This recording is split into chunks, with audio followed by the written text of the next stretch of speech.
Dune by Frank Herbert.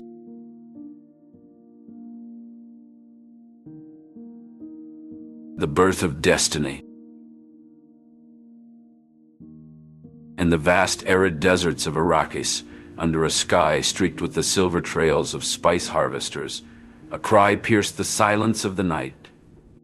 In the secluded chambers of Castle Caladan, Lady Jessica Atreides cradled her newborn son, Paul. His eyes, deep and perceptive, seemed to hold the mysteries of the universe. "Jessica, what have you done?" whispered Thufir Hawat, master of spies, his voice tinged with both awe and concern.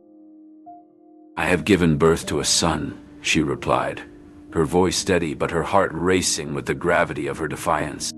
"A son who may very well be the Kwisatz Haderach." Outside the chamber, the stoic Gurney Halleck strummed a somber tune on his balisette, the notes echoing the uncertainty of the future. The birth of Paul was more than a defiance of the Bene Gesserit. It was a beacon of hope for House Atreides.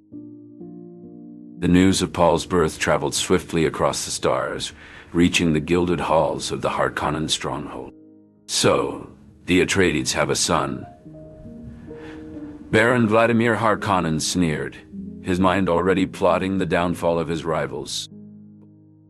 Back on Caladan, Duke Leto Atreides gazed upon his son with pride and fear. "You are born into a universe of turmoil, my son," he said softly. "But you will be the strength that holds our house together." As Paul grew, his potential became evident. He absorbed languages and lessons with an ease that astounded his tutors. His mother, a Bene Gesserit of high standing, guided him through the ways of the voice and the subtle control of muscles and nerves. One day, as Paul practiced his combat skills with Gurney, the grizzled warrior said, "You have the makings of a great leader, young master. Your blade is sharp, but it's your mind that will be your greatest weapon." Paul's destiny was intertwined with the sands of Arrakis, the planet known as Dune. It was there that the spice melange, the most precious substance in the universe, flowed like rivers of gold. And it was there that Paul would face his greatest challenges and embrace his destiny. The chapter, The Birth of Destiny, unfolds the beginning of Paul's journey, where every step, every decision, weaves the tapestry of a destiny that will shape the universe. It is a tale of power, prophecy, and the unyielding strength of the human spirit. The Dance of Power. In the dimly lit war room of Castle Caladan, Paul Atreides stood before a holographic map of Arrakis. His father, Duke Leto, had briefed him on the value of the spice melange, and now Thufir Hawat, the Mentat master of assassins, was at his side. "Earn the Freeman's trust with strength and honor," Thufir advised with a rare smile. Jessica, Paul's mother, entered the room, her presence a blend of grace and assurance. "We must be vigilant," she counseled. "Arrakis offers both hidden dangers and great opportunities. We will face them together." Retiring to his chambers, Paul contemplated the strategies and responsibilities that lay ahead. He was an Atreides, destined to lead and conquer the challenges of Arrakis. As he drifted to sleep, the desert winds carried whispers of a destiny yet to unfold. The Desert's Fury. The sun of Arrakis beat down mercilessly on the Atreides compound, a stark reminder of the planet's unforgiving nature. The room was silent except for the soft hum of the projector and the distant, ever-present whisper of sand against the shield walls. "Thufir, report," Duke Leto commanded, his voice steady despite the weight of his worries. Thufir Hawat, the Mentat, stepped forward. "My Duke, the Harkonnen's treachery runs deep. We must be vigilant." Leto's gaze hardened. "And the Fremen? Can we count on their support?" "Their ways are mysterious, my lord," Thufir replied. "But I believe they could be our greatest allies, if we can earn their trust." Duke Leto turned to his son, Paul, who had just entered the room. "Paul, the challenges we face here are not just physical but strategic. We must navigate the intricate web of Arrakis politics and secure our position here. A sudden alert broke their conversation. Duke Leto, we have reports of Harkonnen troops advancing towards our position, announced a guard rushing in. Leto turned to Paul, his expression grave. Prepare yourself, son. The storm is upon us. In a secret chamber, Jessica, Paul's mother, met with Fremen emissaries. We seek an alliance, she said. Together we can withstand the Harkonnen threat. The Fremen leader, Stilgar, eyed her warily. Why should we trust you, Offworlders? Jessica's response was cut short by the ground shaking beneath them, a warning of an approaching sandworm.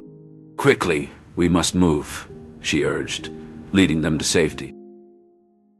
The Atreides family faced overwhelming odds, their leadership tested at every turn. Duke Leto's strategic mind, Paul's burgeoning abilities, and Jessica's diplomatic efforts wove together in a tapestry of resilience and fury against the desert's harsh reality and the encroaching Harkonnen menace. The fury of Arrakis was not just the sandstorms and the searing heat, but the fierce spirit of its people, ready to rise amidst adversity. Betrayal and captivity. In the chamber of Castle Caladan, Duke Leto Atreides confronted Dr. Yue. I'm sorry, my Duke, Yue whispered, his hands trembling. Paul and Jessica were confined, watched by Harkonnen guards. The silence was occasionally broken by the distant hum of machinery. Why betray us? Duke Leto asked, his voice a mix of anger and disbelief. Yue, his voice cracking, simply replied, The Baron has forced my hand. Paul addressed Jessica. We must escape. Jessica nodded in agreement. You administered a sedative to the Duke and whispered about a secret weapon for vengeance. Paul and Jessica prepared to seize their moment of escape. As the guards entered, Jessica spoke, causing confusion. Paul disarmed a guard and they fled the room. Navigating Castle Caladan's corridors, they found themselves in the desert of Arrakis, ready to continue their fight against the Harkonnens. Their journey across the dunes had begun, their spirits unbroken by the chapter of betrayal and captivity. The saga of Dune continued. The rise of Muad'Dib. The desert winds of Arrakis carried whispers of change. Jessica called to her son. The Freemen looked to you as the one who will lead them to paradise. Paul faced his mother, his eyes reflecting the skies of Dune. I am their general. We will fight the Harkonnens with cunning and strength. Stilgar, the Fremen leader, respected the Offworlder. The Harkonnens grow bolder. We must strike soon. Paul addressed the Freemen. We will strike where they least expect it, using our knowledge to our advantage. Chani stepped forward. I will fight by your side, she declared. Paul smiled at her. Together, then, as one. Paul led the Freemen in guerrilla warfare, their attacks as sudden as the sandstorms. They sabotaged spice production and struck at Harkonnen patrols. The tide began to turn. Focusing on the present, Paul led his people. He would shape the future with his own hands. The Fremen's voices carried across the sands, heralding the leader who would change the face of Arrakis. Cultural assimilation. The sun had barely risen over the dunes of Arrakis, casting long shadows on the sand as Paul Atreides, now known among the Freemen as Usul, stood facing the vast desert. He was no longer just the son of Duke Leto. He was a young man on the brink of becoming a leader in a world far removed from the one he had known. Usul, you must learn our ways quickly, Stilgar, the Freeman leader said, his voice carrying the weight of the desert wind. The survival of our people depends on it. Paul nodded, his blue within blue eyes scanning the horizon. Teach me, Stilgar. I am ready. The days that followed were a blur of learning and adapting.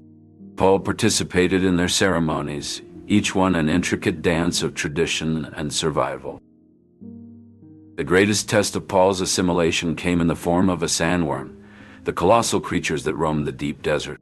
Riding a sandworm was a rite of passage for the freeman, a demonstration of courage and mastery over the land. As the ground trembled beneath a towering worm, Paul steadied himself. This is the moment, he thought. To ride is to lead. With a deep breath, he ran towards the beast, calling upon every skill he had learned. The freemen watched in awe as Paul leapt onto the worm's back, guiding it with the hooks they had provided him.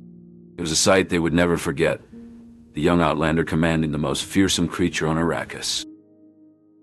In that moment, Paul was no longer an outsider. He was Muad'Dib, the leader who would guide them through the storm of change and into a new dawn. Paul Atreides, the boy from Caladan, had become one with the desert and its people, ready to face whatever challenges lay ahead. The weight of visions. In the Sietch Tabor, the heart of the Fremen resistance, Paul sat cross-legged on the cool stone floor, his mother Jessica beside him. The air was thick with the scent of spice, and the low hum of Fremen voices filled the cavernous chamber. Paul's eyes were closed, his brow furrowed in concentration. "Paul," Jessica whispered, her voice laced with concern. "You've been silent for hours. What do you see?" "I see threads of the future, Mother. Paths that lead to salvation and destruction," Paul replied, his voice steady despite the turmoil within. "It is the burden of the Kwisatz Haderach. But I must navigate these paths carefully. One misstep could doom us all." In the corner of the room, Chani, Paul's fierce freeman companion, watched over them. Her expression was one of admiration and worry, knowing the toll these visions took on him. Paul stood, his stature commanding the room. "I will lead the Fremen to victory, not through blind faith, but through the certainty of my visions." As the moons of Arrakis rose high in the night sky, Paul stood at the edge of the Sietch, looking out over the dunes. With his family and the freemen by his side, he would steer the course of history. Amidst the whispering sands, Paul Atreides, Muad'Dib, embraced his destiny, ready to lead his people into a future only he could see. Ascension and transformation. The arena was vast, a sea of sand beneath a sky of fire, where the fate of Arrakis would be decided. Paul Atreides, known to the freemen as Muad'Dib, stood poised, scanning the horizon. The air was electric with anticipation, the crowd silent, every breath held in suspense. Feyd Rautha, his Harkonnen nemesis, entered the arena with a swagger, his eyes glinting with malice. They circled each other, two planets in orbit, destined to collide. "You think you can defeat me, Atreides?"